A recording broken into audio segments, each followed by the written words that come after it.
Member assembly Rajpura गुलाम मोहिउद्दीन मीर ने जिला पुलवामा के पंजरन और उसके मुल्का देहात में नाला रंबी आरा को हुए गैर कानूनी माइनिंग से नुकसान का तफसीली जायजा लिया। एमएलए ने इस हवाले से मुख्तलिफ अवामी वफूद की शिकायत की सुनवाई की। आम लोगों ने रुकने असेंबली को नाला रंबी आरा में हुई बेतहाशा माइनिंग से पैदा शुदा खतरात से आगाह कराया। इस मौके पर मीर ने नाले में हुई बेतहाशा माइनिंग पर तशवीश का इजहार करते हुए इंतजामिया पर जोर दिया कि वो गैर कानूनी माइनिंग पर फौरी पाबंदी आयद करें ताकि नाले में हुई तबाही से कुछ हद तक राहत मिले। मीर ने कहा कि माइनिंग से ज़राई और बागवानी शोबे भी मुतासिर हो रहे हैं, इसलिए इस पर पाबंदी आयद करना वक्त की अहम ज़रूरत है।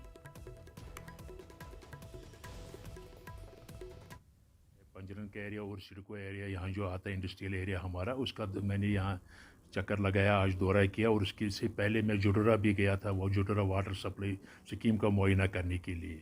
और यहाँ मैंने पंजरन में आकर यहाँ सिडको एरिया जो है वहाँ आकर मैंने देखा है कि जो रंबी आ रहा है इसमें जो पहले जो इलीगल माइनिंग हुई है बहुत ज़्यादा हुई है। अब चूँकि इस वक्त मैंने डीएमओ से भी हमने बात किया, हमने डिस्ट्रिक्ट एडमिनिस्ट्रेशन से भी बात किया और हमारे जो ऑनरेबल मिनिस्टर है इसकी सुरेंद्र चौधरी जी, उसने भी हदायत दी है, क्लियर हदायत दी है कि माइनिंग अब ये इलीगल माइनिंग बंद होनी चाहिए। और आज रुकी हुई है माइनिंग आज नहीं हो रही है, लेकिन नुकसान तो काफ़ी हुआ है। अब जो ये एरिया है ये सिडको के साथ, चूँकि ये लगभग उन्होंने ये 1000 कनाल ज़मीन है जिस पर वो इलीगल माइनिंग की हुई है और बहुत से नीचे जो खड़े उन्होंने जो खोदे हैं बहुत नीचे 20 फुट 30 फुट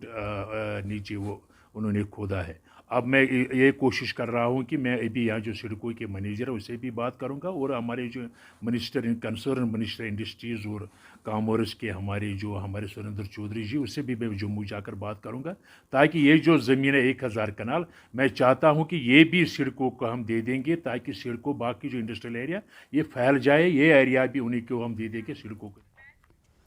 जम्मू कश्मीर वक्फ बोर्ड की